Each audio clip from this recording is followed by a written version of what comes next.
Okay, so today we'll be discussing the paper Open-Ended Learning Leads to Generally Capable Agents by the Open-Ended Learning team at DeepMind. So it is a pretty amazing paper. Uh, the amount of stuff that the trained model can do is quite groundbreaking, I guess. So, uh, so their main aim in this paper is to learn generally capable agents. So what they mean by generally capable agent is that an agent that is able to perform fine.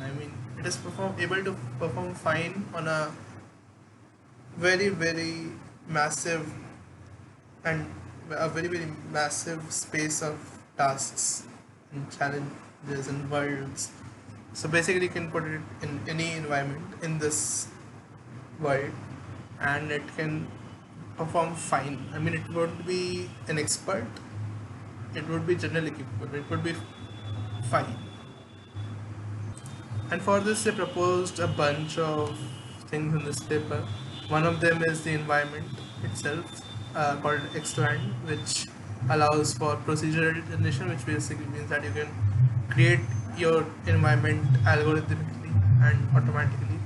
And then they have some evolutionary training going on inside that, and then they also have a knowledge distillation going on, and they have a lot. Basically, they have a lot of stuff going on to train this thing, and so I'll go along with that. I'll discuss each component as we go along. First, let me show you a cool video of what these things can do. So yeah, this is a video showing what happens in the paper, and this video is on YouTube, and it is this video is owned by DeepMind. Uh, I don't have any claim on this video. So okay, what you can see here is the Xland environment, and this is the environment space, and you can see this red thing, this green thing, and this blue thing. These are three agents in this environment, right? And so this is a multi-agent environment. Basically, you have multiple agents, and then you have these weird topology inside the environment. You have these elevated structures, and you have these different objects. You have spheres, you have, I don't know, rectangles, and pyramids and cubes and stuff. And so a nice thing about this paper is that not only is the environment variable, like the topology of the environment or the shapes or the position of the shapes, those are variable, those are changing across environments. Also, the task is variable. You can automatically create tasks. So I'll explain later how you can automatically create tasks and what format have they used for that. So this is why training. They automatically create tasks during training. During testing, they test on some human-made tasks. So tasks that were designed by the authors themselves, and these tasks are not seen in the training at any time. Even these environments which are being this topology and stuff is not, this particular instance of the environment is never seen. So in this game of Tag Fiesta, what basically the agents get rewarded whenever they can tag any of the other agent. So let's play this. So this agent is moving, and it can tag the other. So it is going, and okay, you see that agent got tagged, so the other agent got a reward. So yeah, this is basically what they can do. They will get reward for tagging the other agent, and when they tag the other agent, the agent gets destroyed, and it respawns at its initial location here, as you can see.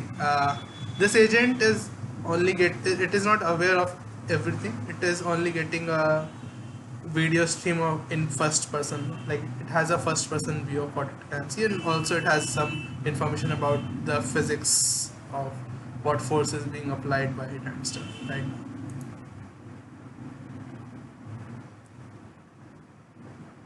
You have King of the Hill where the agent has to stay on the top alone. So you can see this. Initially, none of them could find where to go. Then this blue agent, I think, discovers that okay, it can go through here, and now it reaches the hill and it is here to take reward.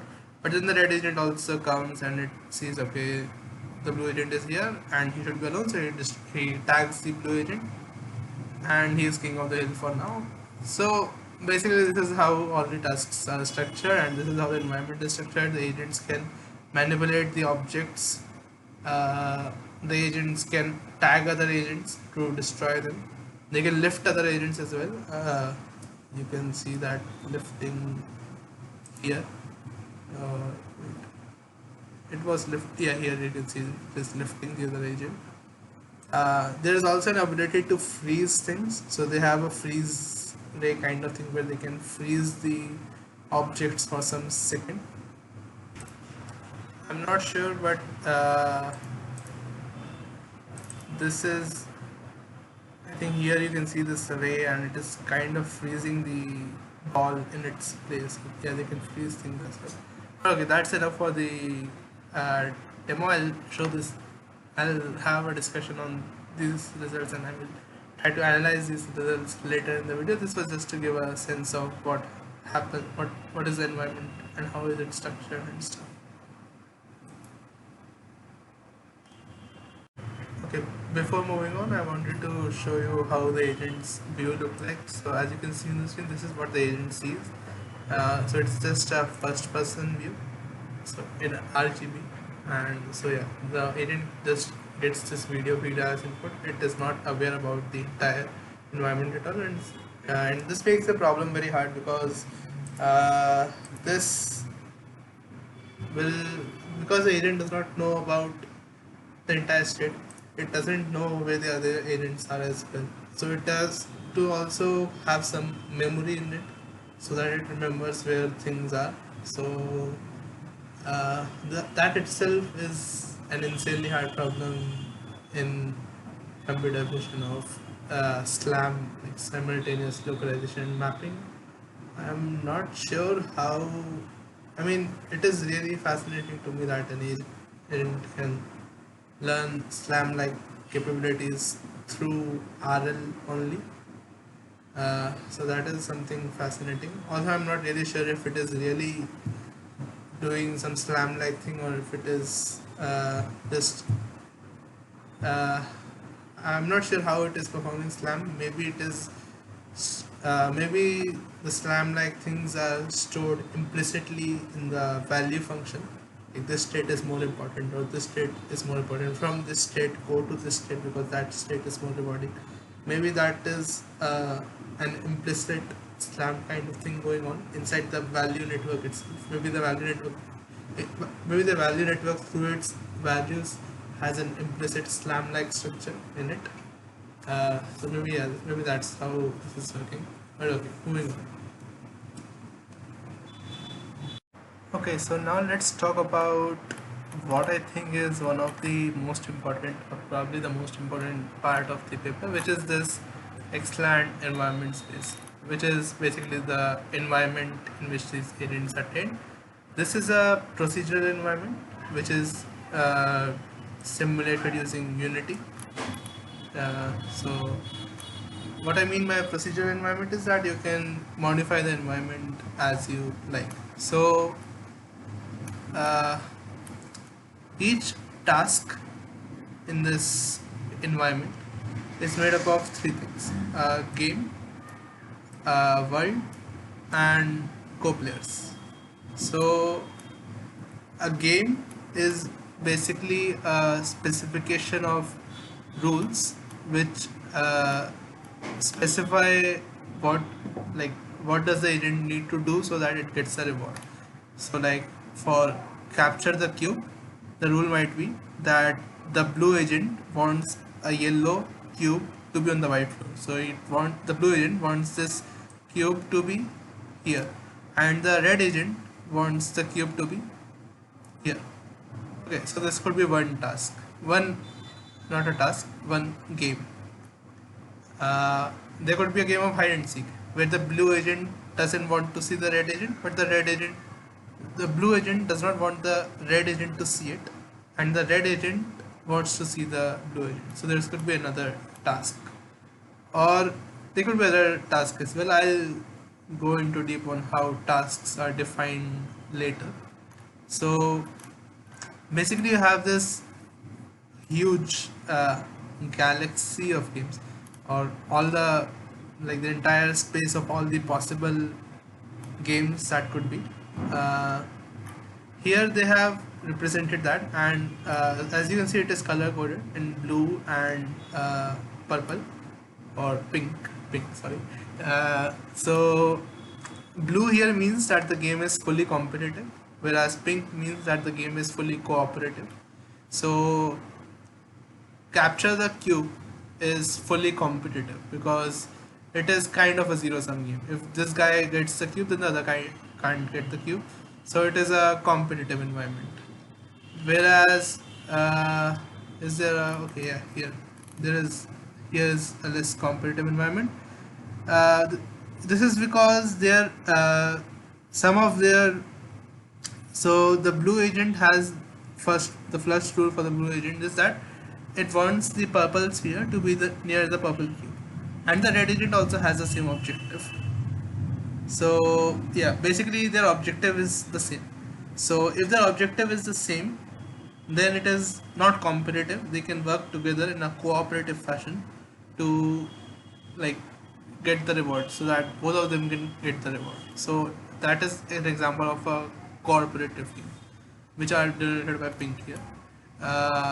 The size of the dots represents the balance of the game, and balance. So balance basically means that how hard is the game for different players. So if it is easy for one and hard for other, then it is unbalanced. If it is equally difficult for all the agents, then it is a balanced game. Capture the cube is equally difficult for both the agents, assuming they are, okay, yeah, not I was going to say that assuming they are spawned equidistant from the cube, but I don't think they have considered that. I'm not sure, but yeah, overall it is a balanced game because yeah, both the agents have to do similar amount of work for the task. Whereas in hide and seek, you can argue that just seeing is just, for the red agent to just see the blue agent is relatively easier. It's actually a lot easier than trying to hide from another agent. So this is a bit unbalanced here. Alright, so that is the space of games. Now each game can be played in a world, or so this is just the rules. Now you need an environment as well, so that is this world. So each game can be played in a world, and the world contains of different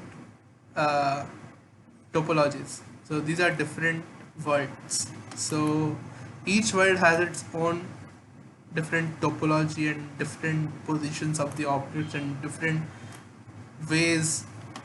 I mean, basically it has different topologies. So yeah, for a task, you first sample a game, like what are the rules which indicate the reward. Then you sample the world, like what is the environment, what is the topology, and what are the where are the agents spawned, and where are the other objects and stuff. And the third thing is the co-players. So if we focus on, say, this blue player, the co-players are this red player, or as I showed previously, you can have in this paper they take a total of 3 agents, so you have 2 other players at max. So co-players basically amount to these other players which are also there in the environment, because they for all practical purposes, for a single agent, if I am just a single agent, the other agent is essentially a part of my environment. I don't have to model it separately, it is kind of a part of my environment itself. So yeah, task consists of the game, the rules I mean, the world, the topology and stuff, and the other players which are interacting, or maybe sometimes competing or sometimes cooperating with the agent.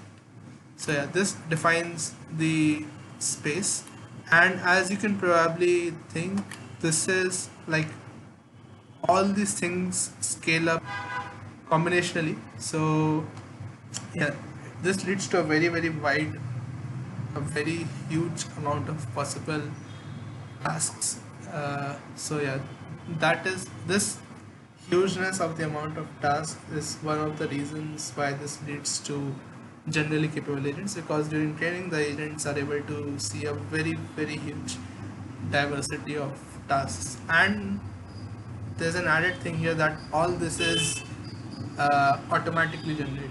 Everything here is automatically and algorithmically generated.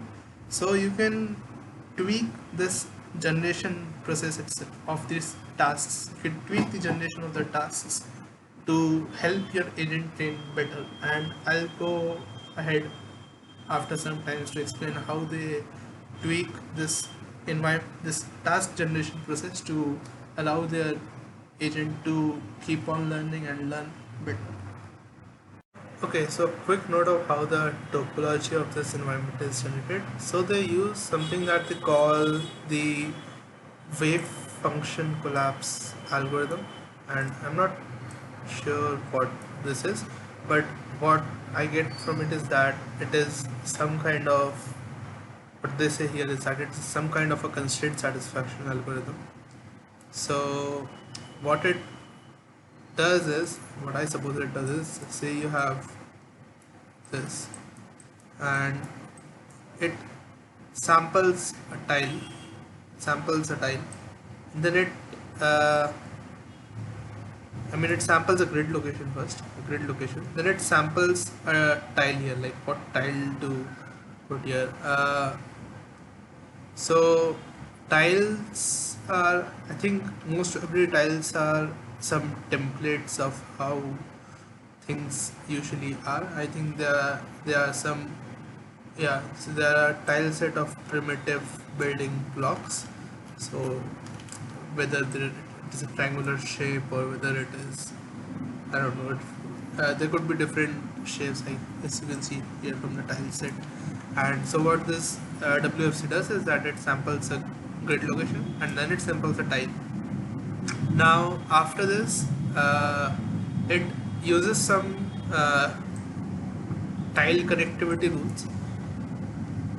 From what I think, it is basically means that if there is, say, tile number uh, 1 here, then it might put some constraints on what tiles can be in its neighbors or something like that. So WFC probably uh, puts those constraints and changes the probability distribution for the nearby grid locations, and it does this iteratively. So you sample one grid location and then put a tile on it, use the connectivity constraints, and you sample another grid location and apply WFC to it, and then you keep on doing it until all the grid locations have been filled with a tile.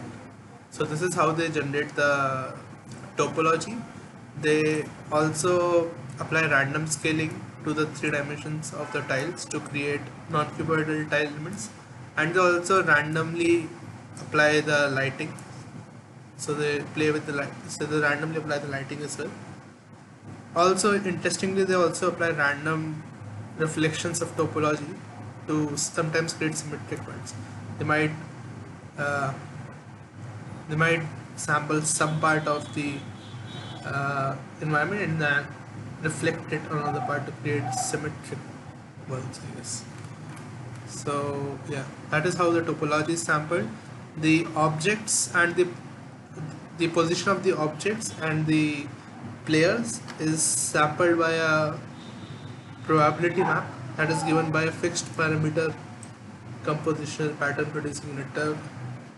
Uh, I'm probably assuming it is some type of network which takes in the topology and gives output gives output to a probability distribution of what object could be sampled at which grid location and what is the probability of players being sampled at that grid location, and just sample from it. Now what is interesting is that they also allow for conditional world generation, because this is a procedural uh, environment generation. You can condition your environment on a previously generated environment so that it is somewhat similar to it, but it is still different. It is kind of like a smooth change over that environment. So you can see that here, that you have an initial seed world, and then you do some kind of conditional generation to create a world that is somewhat different but somewhat similar to the previous world, and you can keep on repeating this.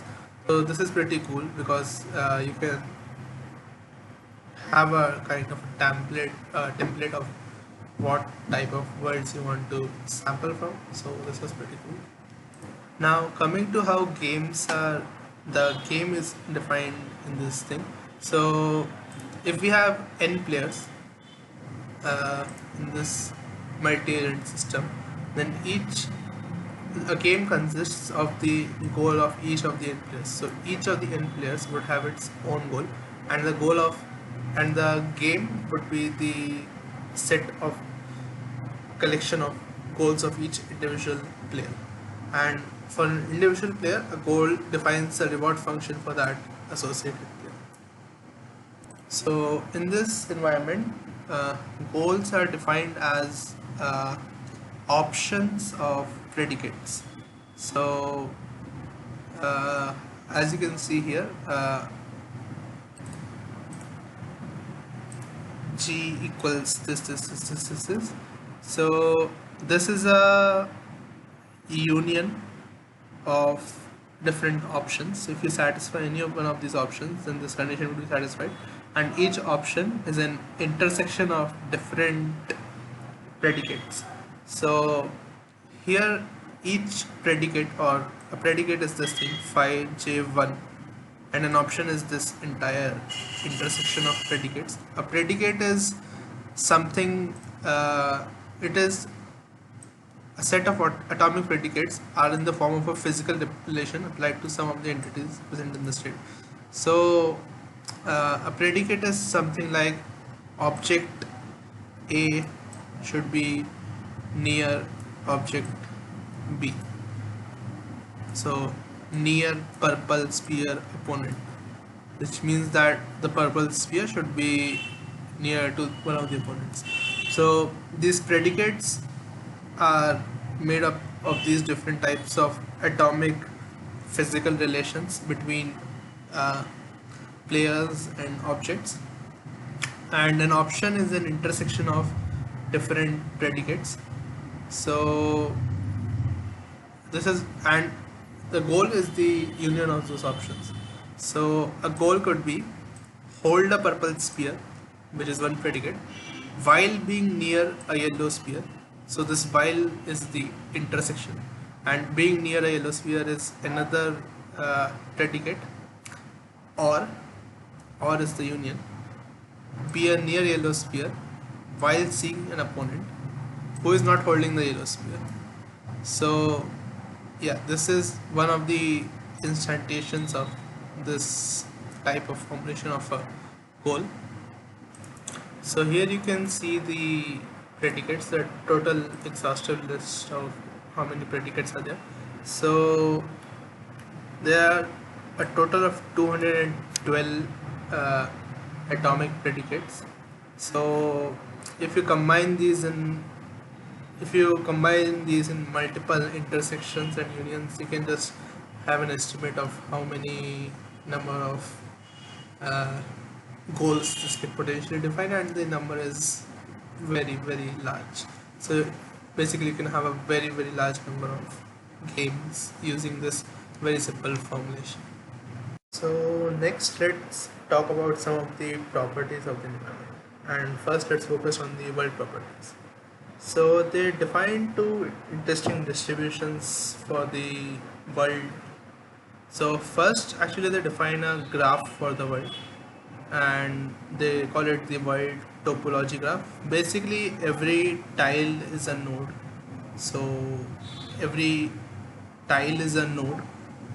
So just assuming a simple 2D thing, this is node number 1, this is node number 2, this is node number 3, and this is node number 4, and this is a let's assume it is a graph.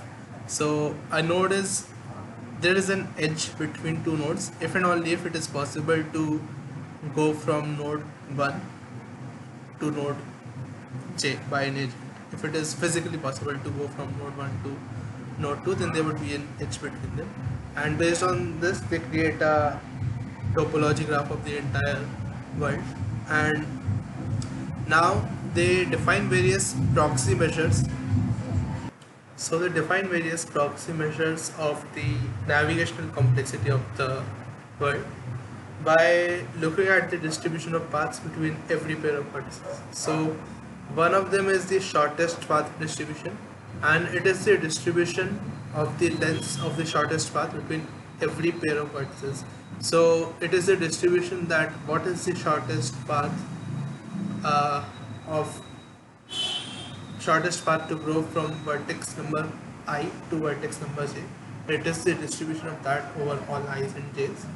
And there is also this resistance distance distribution. I did not know what it is, so I googled it up, and what it means is that if you have a graph, so it's a cool metric. So say if you have this graph, you have one node, you have another node, you have another node, and you have another node, and then this is connected here and this is somewhat connected here or something like that. So the resistance distance between this node and this node is the resistance of this, it is the resistance between these two nodes if all of these edges are converted into wires of resistance 1 ohm. So if you convert them into wires of resistance 1 ohm, then what is the effective resistance between these two nodes if you put them in a circuit, I guess? And this resistance, if there is higher resistance, then there would be lower current, or you can say that there would be more restriction to the movement to the movement from point A to point B if the resistance is high between them. So this resistance distance distribution gives a distribution of how hard is it to go from point A to point B in kind of a physical current based resistance type of. This is a visualization of the number of topologies possible with the increasing number of world size. So 9 means that the world is of size 9 cross 9, and as you can see at 9 we have around, as a lower bound itself we have around 10 to the power 15 possible topologies, and if you increase it to 14 then it goes to something like 10 to the power 36 or something. So yeah, the number of possible topologies for a world size is exponentially large. So the next thing they measure is the smoothness of the world, and so what smoothness means is that if we change the topology of the world by a small amount, the overall navigational complexity, which is measured as a proxy by these two distributions, should also have a very small change in it. And they represent it by this graph where they have the change in the topology on the x-axis and the KL divergence. I'm not sure if it is a KL divergence, it is some sort of divergence between the distributions of the world before and after the perturbation. So this rho is the shortest path distribution, and this is the this rho is the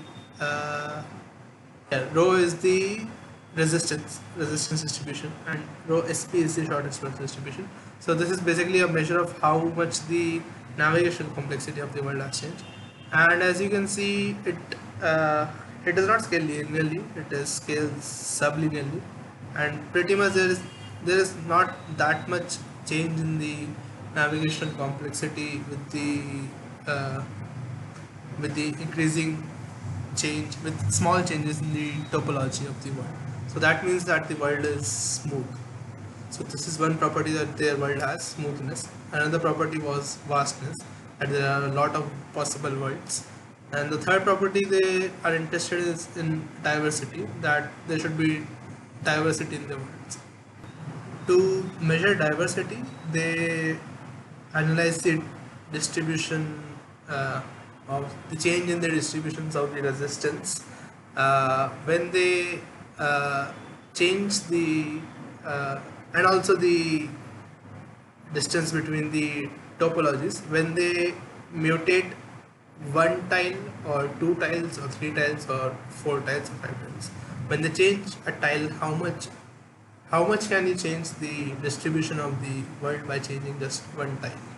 So, or two tiles. So as you can see here, it is like if you see even see the blue curve which corresponds to one tile mutation, it is possible to have a decent enough change in the distribution of the world by just one mutation.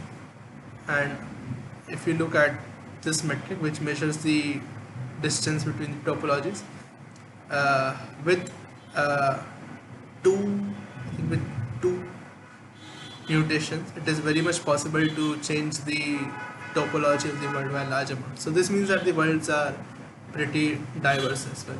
But I mean they are smooth, but they're also diverse. So next we focus on the properties of the games or the rules.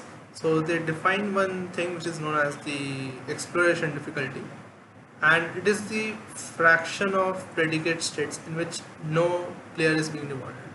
So you have the total number of predicate states in the bottom, and in the top you have the number of predicate states where none of the agents or none of the players are being rewarded. So that is the exploration difficulty.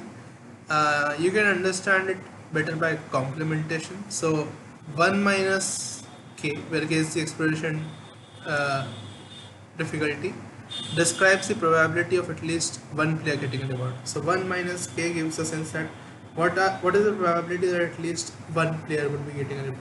So if k is 1, or if the exploration difficulty is very high, or 1, so it means that it is a probability of 0 that any player would get a reward. So it means that the environment is very hard to explore. And if it is 0, then it means that every state at least one player will be getting a reward. So basically the environment is very easy to explore. Then they define the properties of cooperativeness and competitiveness. So cooperativeness is the fraction of predicate states in which all the players are being rewarded compared to the number of predicate states in which at least one of them is being rewarded. So it is the probability that if you are in a state that is rewarding at least one of the agents, what is the probability that all of the agents will be being rewarded? So if it is 1, if the environment is fully cooperative, it means that if there is any state that is beneficial to one agent, it is beneficial to all the agents. So it is highly cooperative in nature. Competitiveness is 1 minus cooperativeness. It is defined as the fractions of states in which some but not all players are being rewarded compared to the states in which at least one of this is rewarded. And it is in a sense it is the probability that if you're in a state that is rewarding some agents, what is the probability that some of the other agents will not be rewarded in that state? So what is the probability that a state which is rewarding for one agent might not be rewarding for other agents? So if this is 1, then it means that for every state that is rewarding a agent is also not rewarding a particular agent, and in that sense those two agents are sort of in a competition. They also define balance, which is basically saying that how equally hard is the problem or the environment for all of our agents.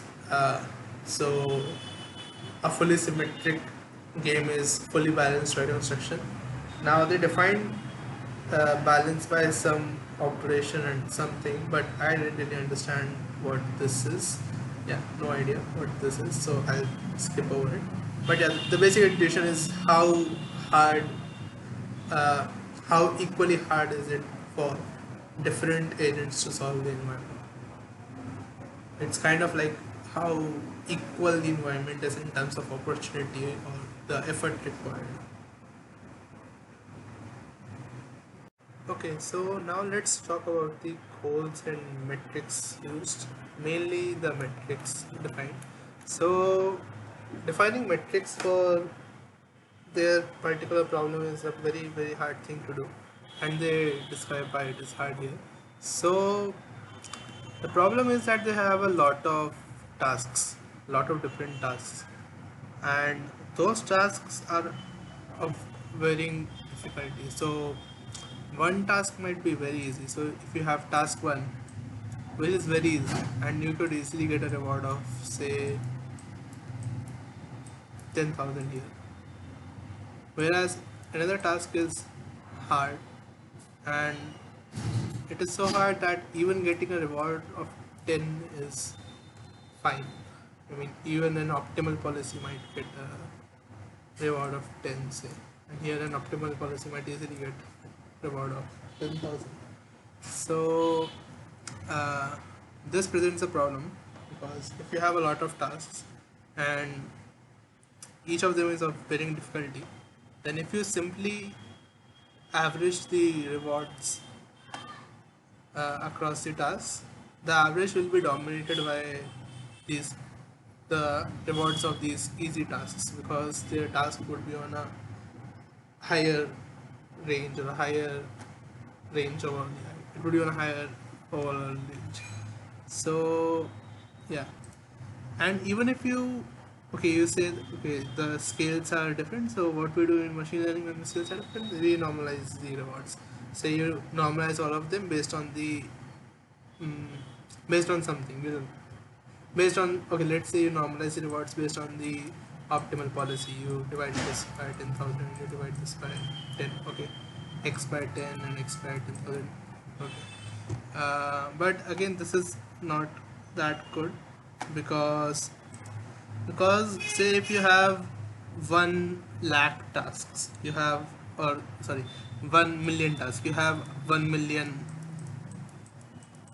tasks, and your agent catastrophically fails in 100 of them, it gets a reward of 0.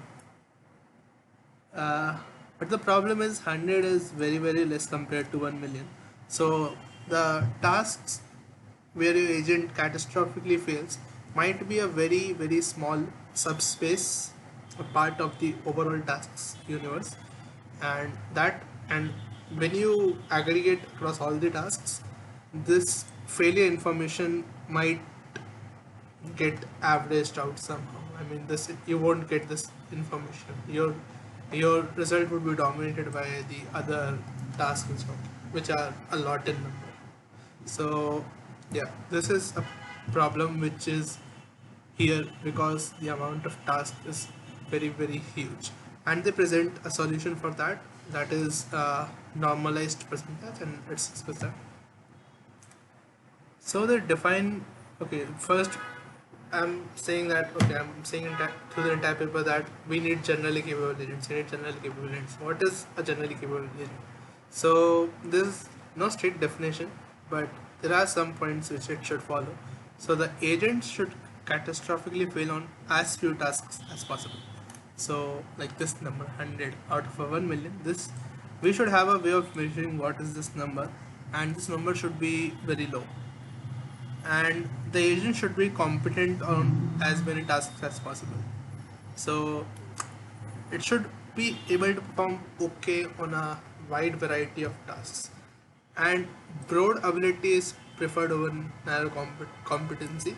So that means that you don't need an agent which solves 10 of the tasks very very very well. I mean, at a beating in human expert level. Instead, you need an agent which solves, say, 100,000 tasks. Okay-ish. I mean, not that well, but not that bad. So that is what they mean by generally capable agents. Now the problem is that this thing is not represented by a single. It could not be represented by a single metric that you can directly measure.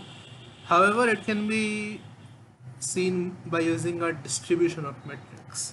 You don't need a single metric now, you need a distribution of metrics, you need multiple metrics, and for that they use percentiles, normalized percentiles. So I define normalized percentiles now.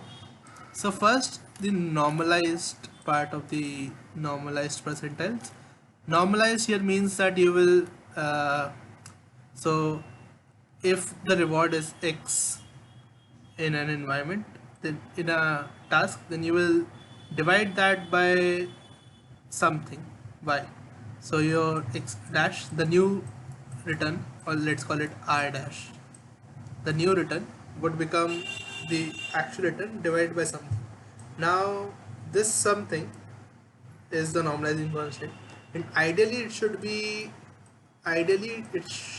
have been the reward when you follow the optimal policy for that environment, so that you can normalize your rewards on a scale of 0 to 1, because you will get the maximum reward when you follow the optimal policy, and then the normalized reward would be 1. But the problem is that if you already knew this, if you already knew the optimal policy which got the optimal reward, you wouldn't be doing all of this stuff, right? So we don't know what the optimal policy is. Instead, we need to approximate this somehow. So the thing to approximate it using is the reward of the policy of the current best agent, pi dash, where pi dash is the current best agent. So we are training these models, right? So what is we will pick the reward that the best, that one of our, like, that the best agent that we have trained till now attains. So yeah, so our r dash would be r dash equal to r upon r of pi prime, where pi prime is the policy of our best agent yet, and this will define the normalized rewards and the normalized percentiles as well. Now this is a very interesting thing, because okay, so you have one set of agents and then you define the reward or your metrics, let's just call them metrics, using the current best agents. Now your new agents will increase upon these metrics again, and then these new agents will hopefully get better. Then your normalizing constant will change again. Your normalizing constant will get bigger and bigger and bigger, and your reward will also get bigger and bigger and bigger. So basically, your agents are iteratively improvement, and your metrics are also changing and getting harder and harder and harder. So say first, maybe your best agent just got a reward of 10. So you normalize things using 10. And say you get a new agent, you trained using this and you got a new agent, and it got a reward of say 100, and now you saw, oh okay, this is a very very good number because we got a normalized value of 10. Now we will use this as this 100 as a normalizing constant. So now we will do everything divided by 100. So basically your agents are getting better and better iteratively, and your metrics are also changing with respect to how well your agents are getting. So your metrics aren't stable, they are becoming harder, increasingly harder, or increasingly challenging to satisfy as agents are getting better and better. And this is one of the part of this open-ended learning, that you don't have a single metric, you have metrics which are changing over time as the agents are getting better and better and better. Okay, now coming to percentiles. So what you do to calculate the normalized percentile is, first you calculate the normalized score. As you can see here, you have a task, you have an agent score, you have the current best known score, and you normalize this agent score used based on this best known score. Then you get a different normalized agent score. Then you sort them from in increasing order from the lowest normalized score to the highest normalized score, and then you calculate percentile from it. So here, say if we take 25 percentile, and if 25 percentile equals to say 1.25 for example, then this means that out of all our task distributions, 25% of them are below 1.25. The normalized agent score of 25% of our agents is below 1.25. The percentile 0 is basically the smallest value, or it is the worst case normalization reward, and the percentile 50 or the median is the it if say this is say equal to 2, it means that 50% of our agents have a normalized agent score which is less than 2. So using the percentile you get this entire curve of normalized percentiles. So you don't get a single metric, you get a distribution of metrics, and each part tells you something. So basically you can, from this you can get an idea of like how bad are my, or how, what is the reward which 10% of the agents at least, like what is the like with different percentiles. So you have a percentile of 10, then you can say that 10% of the agents have rewards which are less than this value, or 40% of the agents have a reward which is less than this value. So it allows you to get a grasp of the entire distribution of how things are going on. It helps you also keep a track of the agents that are not performing that well. So if you look at lower percentiles, this gives you an idea of uh, how many agents are, like what are the performance of the agents which are on the lower side of performance. Also, when we have this entire curve of percentiles, so if you have this entire curve of percentiles which is cut at 50, they don't see results above 50 because first let's see how they define how an agent is better than another agent. So say if you have one agent 1 which has this thing, then you have another agent 2 which is like this, and you have another agent 3 uh, which is like this. So the way they define something as better is using Pareto dominance. So an agent A is better than agent B if it is Pareto better than the other agent. Pareto, I'm not sure if I'm pronouncing it right, but okay. Pareto dominance means that the agent needs to be better than the other agent at every single point. So this curve should be above other curve at every single point. Here, here. Everywhere it should be above other curves. So 3 is better than 1 because 3 is above 1 at all positions. But 1 is not better than 2, or 2 is also not better than 1 because 1 is below 2 here and 2 is below 1 here. So they are not Pareto dominant over each other, and thus they are not better than each other in their particular definition. So this is a design that allows you to measure some good things, so that it, so one of the things that it helps you determine is uh, whether an agent is having catastrophic failures and whether you're accounting for that. So if you have one agent which performs very high on say, which has a very high value for higher percentiles, but it falls very quickly, the curve falls very quickly. So while at 50 it has a very high number, the curve falls off very quickly. So at lower percentiles, so basically it is narrowly competent, like a major part of its, it is not uh, it is a major part of its, it is failing on a major part of its task. So if there is another agent which is say something like this, and which means that the highest reward it gets in the higher percentiles is higher, but we still can't say that this agent is better than the other agent because it fails on the lower percentiles. So, and this lower percentiles is where the catastrophic failing is going on. So using percentiles and Pareto dominance, you can make sure that you are not ignoring the problem of catastrophic failing here.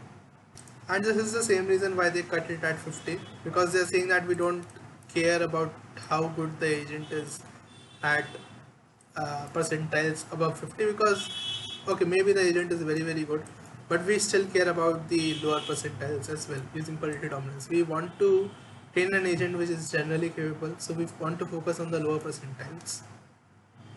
So they summarize the process here. So first we normalize the performance by the estimated highest obtainable score, so which is the current best agent. This is done to iteratively improve the estimate of the highest obtainable score. So every new iteration or every new generation you will get a better agent and it will improve your estimate of the highest optimal score. Then you evaluate your agents across a normalized percentile, creating a multi-dimensional performance descriptor. So you have a score for every percentile, you have a score for every point on this curve. You don't have a single score, you have a whole distribution of scores. And we need to require Pareto dominance over set descriptor to guarantee improvements with respect to our desired data. So we impose Pareto dominance so that we want our agent to be better at every point on this curve, every single point on this curve, and not only on the higher, or not only on the highest point. Okay, so now let's talk about the learning process, like how everything is trained and how learning occurs here. So their learning procedure has three levels, three hierarchical levels through which the learning occurs. So the bottommost layer consists of the agent itself, and there you use some deep RL algorithm to like optimize on the reward. It's just a simple it's a simple deep reinforcement learning algorithm that optimizes for the expected reward across the distribution of training tasks that is given. So it maximizes the expected reward across the distribution of training tasks. One level above that, they have that. So you have the agent here, and each agent gets a task, a distribution of tasks. So you have a task here, right? So uh, a level above that, they have multiple agents, each with their own task distribution. So say this is T1, this is T2, this is T3, this is T4, T5. I mean, each agent has its own task distribution, and there's a population of these agents. So you have this, and what they do is that they update the distribution itself by seeing in this population like which distribution we had better percentiles, normalized percentile scores. So if we have for this agent and the corresponding task distribution a better performance, we would change the distribution to that task distribution. We would change other task distributions to that distribution. This is based on population based training. I'll go in detail later, but yeah, it is based on population based training. And so this is the second level. The first level, you have an agent which is using some algorithm to optimize for rewards based on the task distribution. A level above that, you have a population of agents. You have a population of agents, each with their own task distribution, and you use population training to update the task distributions to improve the normalized percentile scores. Then you have different generations of population. A level above, the highest level, you have generation of population. So this is generation 1, then you go to generation 2, which again has a population of agents, and then you have another generation. So this is generation 1, this is generation 2, and this is generation number 3, and so on. They have 5 generations. So what you have here is to go across generations, what you do is that you take the best agents from the previous generation and you do two things from them. One is that you use those agents to uh, stand as a proxy for the optimal agent in this thing, where we took the best agents. So you take the best agents for the previous destination as a proxy for that. You also use the best agents as co-players. So if you remember, in our environment it's a multi-agent environment, so we have co-players. So they use the agents of the last, uh, the best agents of the last generation as co-players. And also third, they use knowledge distillation. So they train these agents in the second generation by distilling the knowledge from the first generation using knowledge distillation. So those are the three levels which have learning going on. Now let's go into detail in each of them. So at the lowest deep parallel level, where the agent is optimizing for reward, really it is not that important how this is going on. So uh, the algorithm they are using is the VMPORL algorithm, and it is used a lot in it is supposedly used a lot in DeepMind algorithms. This is just an off-policy algorithm, off-policy actor-critic algorithm. Other algorithms like TRPO, PPO, and stuff would probably work well here as well. So they use VMPO here.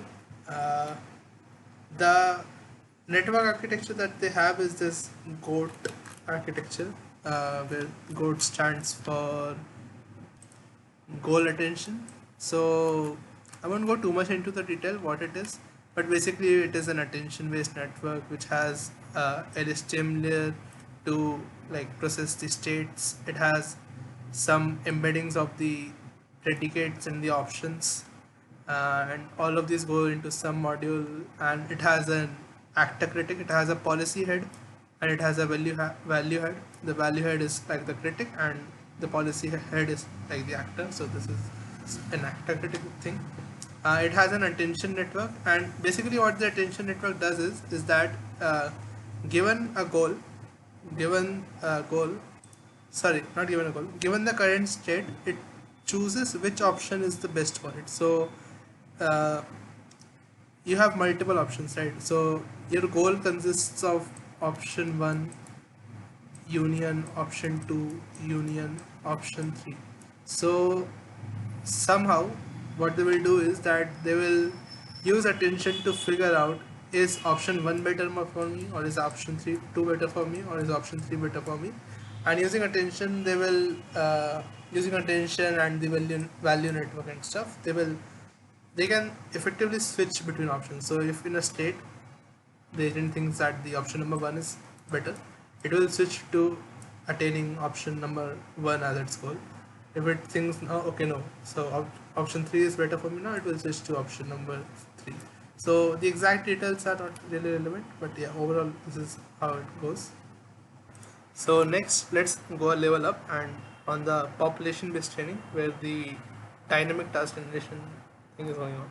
So the problem is that since the task space is so vast, for any given agent, many tasks will either be too easy or too hard to generate any good training signal. So to tackle this, they have to treat the task issue in itself as something that is being learned and that is changing over time as the agents change.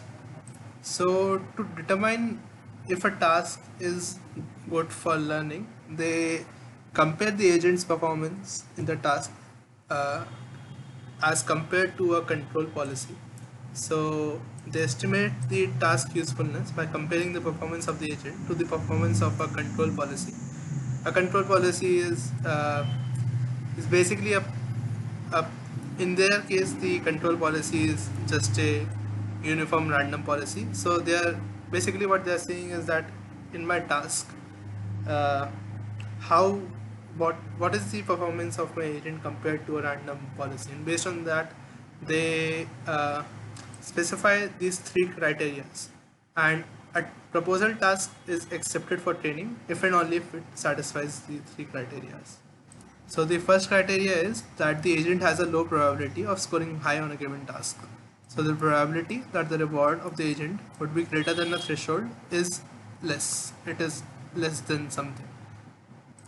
Then the second is that the agent has a high probability of performing better than the control policy. So that the reward of the agent would be greater than the reward of the control plus a threshold is greater than a threshold. So this basically means that that the agent is able to perform better than the control policy. And the third thing is that the control policy itself is not performing very well. So This filtering of proposals gives a mechanism for removing tasks which are too easy. So this first thing removes tasks which are too easy because we have a low probability of scoring high on a given task. The second one removes tasks that are too hard. Basically, how what is the probability that we can perform better than a random uh, agent? If the probability that we can perform better than a random agent is very less, it means that the task is too hard and you can't do much better than a random policy itself. Uh, and the third one is to remove tasks in which we don't really need much learning, and a control policy or a random policy itself is enough to solve the environment. So you filter out those tasks as well. So this filtering mechanism allows you to generate tasks which are good for training that agent, but this is not dynamic. It's not really dynamic. So the thing that makes it dynamic is that treating these parameters of this filtering themselves as changeable and learnable. So these parameters or these thresholds which define these criteria itself change, and the way they are trained is using population based training.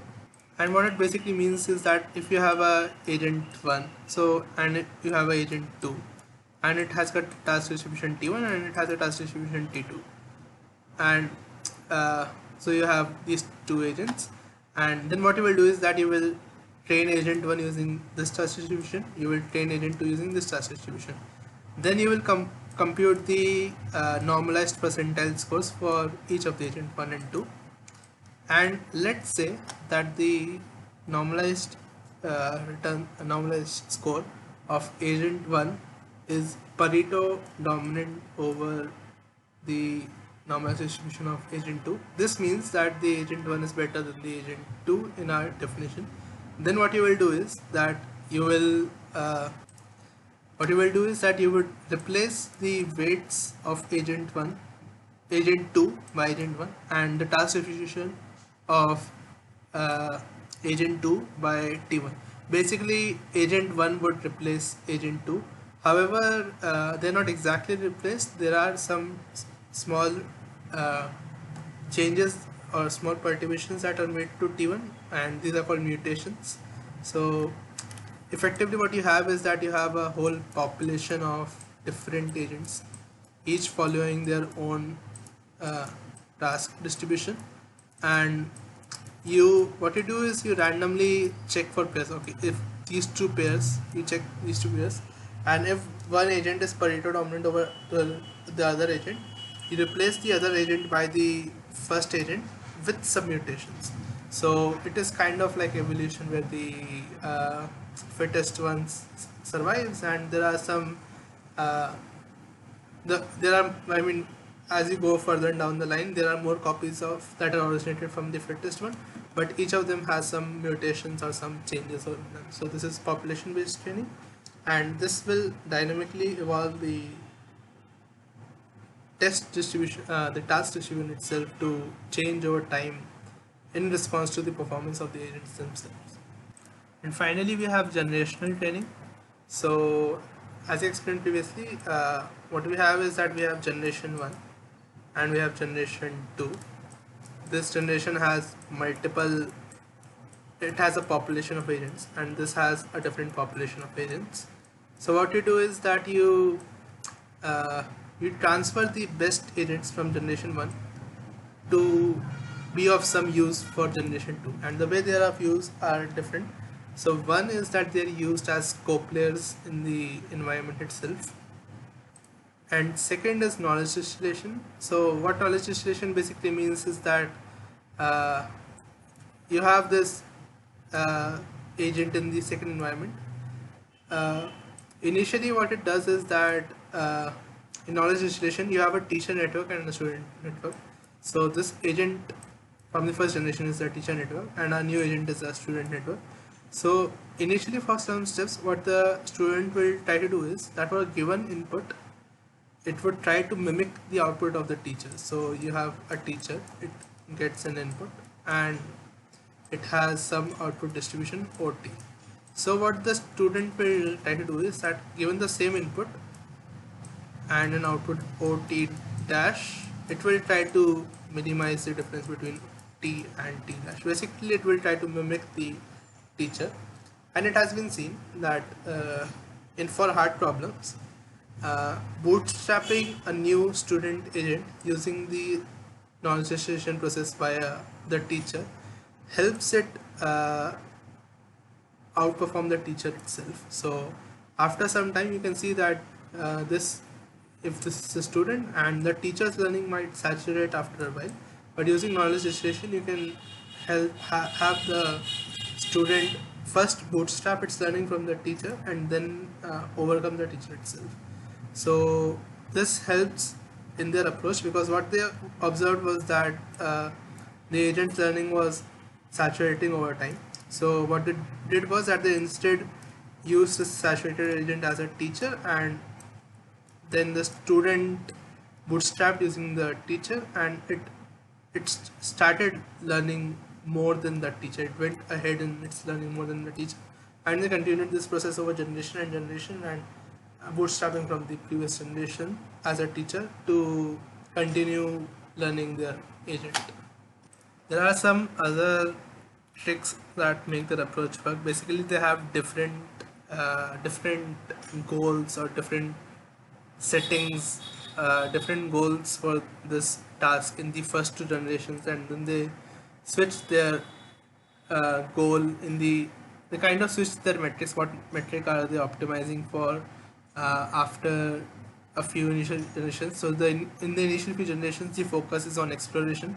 So they use something called self reward play to focus on exploration, and in the later generations they focus their effort on improving the performance of the model. But I'll not really go into much detail into that, because that is really a more of a trick to get things working. So yeah, this diagram kind of summarizes the entire thing. So at the topmost level, you have multiple generations of agents, multiple generations of populations, multiple generations of populations of agents. So you take the best agent from the previous generation and you use it to distill or to use it for knowledge distillation, and it is also used to provide other player policies like co-players, and it is also used to normalize scores, the score normalization thing that we talked about. Instead of using the best agent, you can best current agent of the current generation. For the beginning, you can use the best agent of the previous generation as the proxy for the optimal policy there. Then in each generation you have a population of agents, you have this whole population of agents, and each agent has its own task distribution that is changing with response to the agent's performance, and it is changing based on PBT fitness, which is based on Pareto dominance. So as you can see, they are showing here that this curve is always above the other curve, so this curve is Pareto dominant, and hence this would be this would be the one that would be copied and mutated. And inside the population you have different agents which are maximizing the expected reward using RL, and the agent architecture is this LSTM goal attention model thing that we discussed previously. And here they are showing what their objective was. So as I said before, in the first two generation, their focus is on exploration, so they are using self reward play, and the PBT objective is based on participation. Participation is basically a metric of exploration. So yeah, in the first two generations they are focusing on exploration, and in the next three generations they are focusing on reward and percentiles, and each generation has a teacher from the previous generation. This agent, the best agent from the previous generation, goes as a teacher to the next generation and as a co-player in the next generation. Similarly, it goes here and it goes here and it goes on. As you can see here the dotted lines represent the teacher and the solid line represent the student in that generation. So as you can see here, in almost all of the cases, I think the student uh, crosses the performance of the previous generation's teacher. So yeah, knowledge distillation also works well for them. So yeah, this is the overall learning approach that they use. This is just the progression of their the progression of the percentile curve across training steps across time in a particular generation, I think. So they show a cross section here, and as you can see, as the time improves, the curves are becoming higher and higher, and they're Pareto dominant over the previous generation. So this blue curve is better than the green curve, which is a agent from back in time, and it is better than the purple agent, which was the one you started with. All right. Uh, okay, so now let's see some of the results of the paper. So here you can see the model's performance on some hand authored tasks, like some tasks, environments, and tasks that they created themselves, the author created themselves on a zero shot level. Zero shot basically means that the agent has never seen the environment before, and it is deployed in the environment for the first time. And as you can see, the model's performance increases over time. This is all.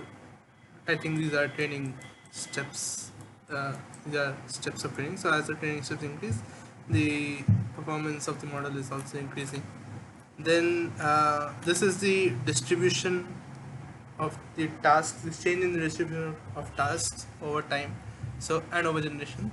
So the overall trend is that the environment get harder and harder over time. So competitiveness increases over time. The number of options decreases over time. So if you have more options, it is an easier environment. So less options means it is a harder environment. Opponent strength increases over time. So as you can see, overall the environments get harder and harder over time, and this is because the agents are also becoming better and better. So correspondingly, the environments become more challenging and challenging. Then they focused on coverage, and basically what they wanted to see is that uh, what is the participation of my agents, like what are the tasks which my agents are not able to solve. So they have a very interesting result, and they say that uh, after removing impossible tasks, the agent is able to participate in every single test task.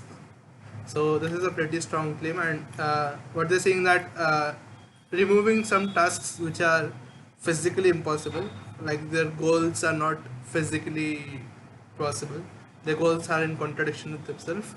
Aside from those impossible tasks, our agent is able to participate in every single test task. And here, participate means that it is able to get some reward, at least one reward. It doesn't mean that it is a very good agent. It means it is able to at least get one reward. So they are saying that the agent is able to get at least one reward in all of their test tasks, and that's a pretty strong indication that okay, yeah, the agent is indeed widely capable. Then they measure the relative performance of their agents with varying parameters of the difficulty of the environment, and as an overall trend, what they saw is that the improvements of their approach are more dominant when the environment itself is hard. So for competitiveness, the normalized scores are higher for agents for environments which are harder. So their approach shines in tasks which are harder. So it is way better to use their approach in environments that are harder than other control policies. Okay, now let's look at this test example. So the goal consists of three options. One is putting the black pyramid near the yellow sphere, the black pyramid near the yellow sphere. Other is putting the purple sphere near the yellow pyramid. And the third is putting the black pyramid on the orange floor. So and these are the value predictions. The purple line is what the actual value of the agent is, and the other three lines are the value corresponding to each of these three options. So as I said before, the GOAT model allows the agents to switch its value or switch which option it is particularly focusing on.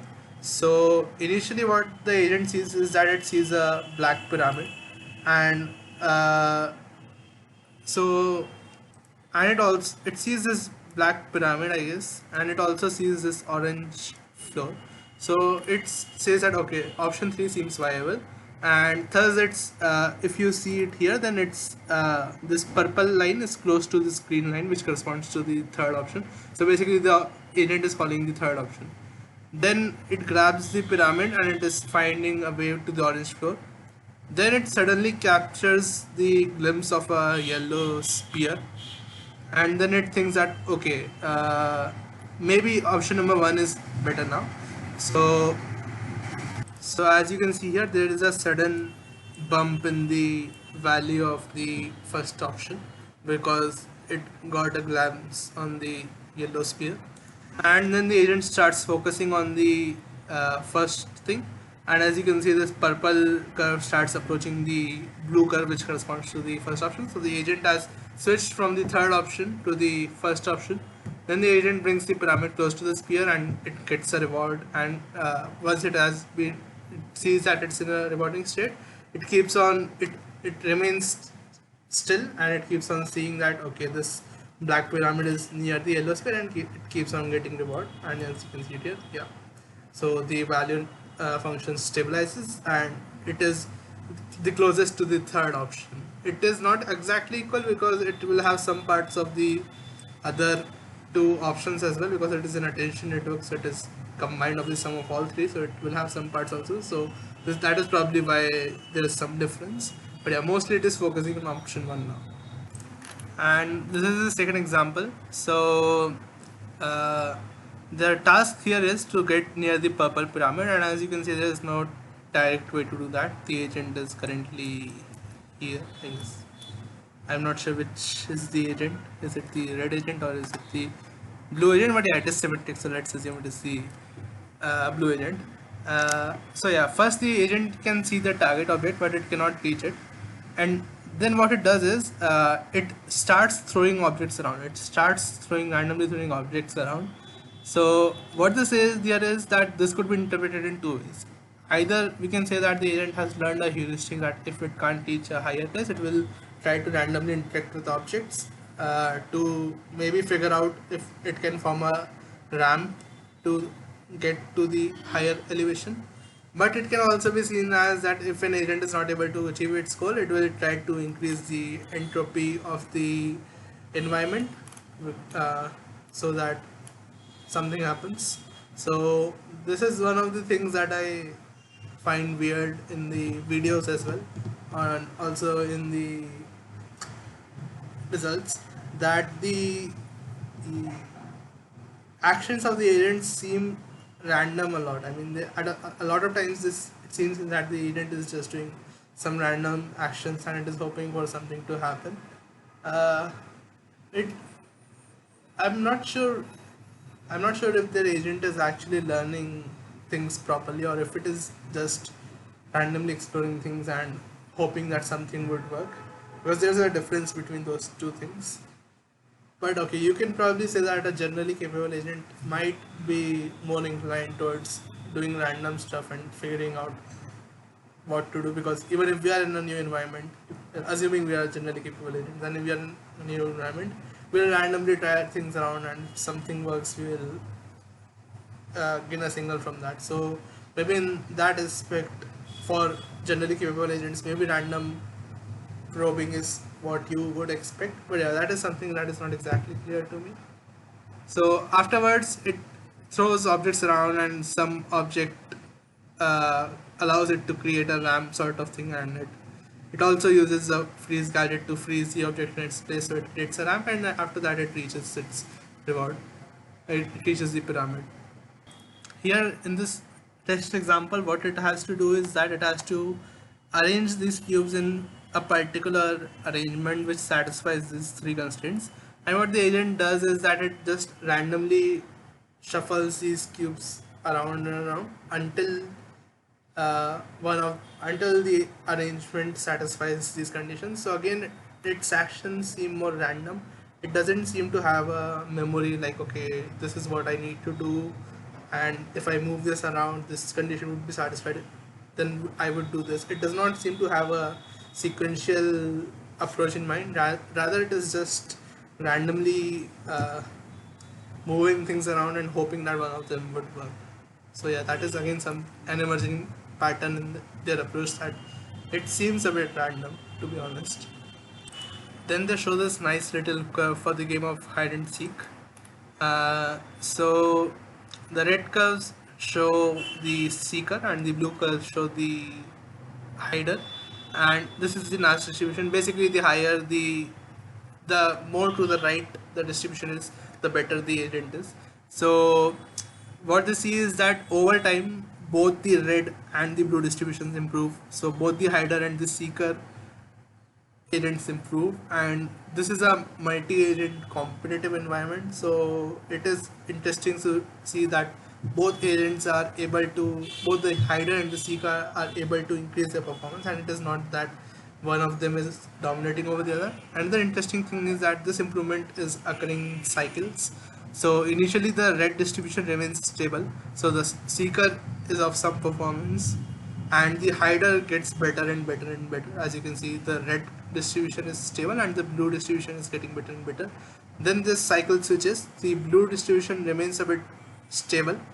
Here you can see the blue distribution remains stable and the red distribution becomes better and better and better. So the seeker becomes better and better, and this cycle of the seeker becoming better, the hider remaining constant, and then the hider remaining constant, and then and then this, yeah, I mean, they go in a cycling fashion of first this first one of them would get better, then the other one of them would get better, and uh, when this is repeated over time, both of them will get better. So yeah, this kind of reminds me of a generator and discriminator in a can, but yeah, it is something that was cool. Here they show the conflict avoidance of the agent. So basically what the task they have here is that you have this kind of thing. You have a sphere 1 here and you have a sphere 2 here, and you have one agent and the other agent, agent A and agent B. Both the spheres are equivalent, and the task of both of the agents is to get one of these spheres.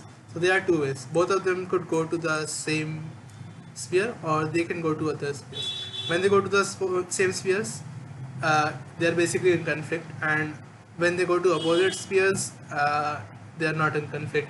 And since the spheres are equidistant from the agents, it makes sense that they should go to separate uh, spheres if they want to avoid conflict, and the only reason to go to the same sphere would to be in conflict with the other agent. So what they observe is, so the red line is where the A and B are the same agents, so they are same agents. For such agents, when the other agent is a copy of its own models, we can see that the conflict avoidance of the agent increases over time. So if both agents are similar, the agents would try to avoid conflict with each other. However, the blue line shows the agent A is a agent of a previous time step, and agent B is basically the agent is competing against an agent which is of some later time steps from it, and from that, in that they observe that somehow the agent is not developing the conflict avoidant nature, and its reward is also decreasing over time. The dotted line represents the reward, and here they show the probability of collaboration in a game called Chicken. And basically in Chicken you have two options. Either you can choose to dominate the other agent, or you can choose to collaborate with the other agent. So again, the red thing is when the two agents are of equal caliber, or they are from the same checkpoint, and with that you see that the probability of collaboration increases over time. Whereas in blue, the agent is matched with an agent which is weaker than itself. It is from past time steps, and there you can see that the probability of collaboration decreases, or the agent tries to dominate the other agent. So basically, if the other agent is of similar caliber, it will try to collaborate, and if the agent is of weaker caliber, it will try to dominate the other agent, which is very very interesting to think about. Like, yeah. Here, what they show is that we have an agent which is performing in an environment with a fixed score, which is the blue curve. For the second agent, what they do is that midway, like in middle of its process, they reset the state of the environment and they change the goal. So basically, you can say that halfway through the training process, you suddenly change the goal of the agent, and what they see is that the agent still generalizes well. It almost generalizes as well without as it was without goal swapping. So you can say that the agents are generalizable.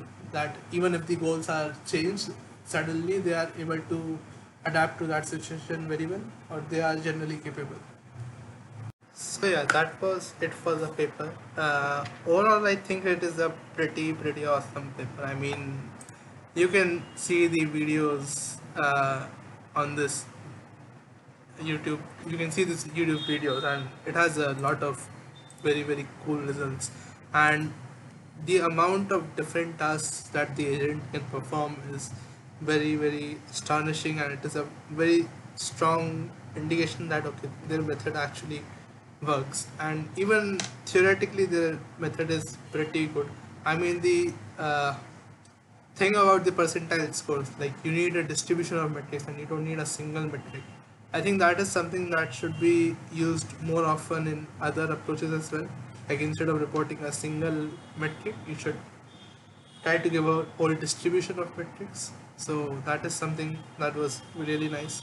Plus the whole population-based training, mixing evolutionary approaches with reinforcement learning, procedural environment generation. All of those things are very novel, and more so combining all of them into a single approach to solve such a multitude of tasks is very impressive.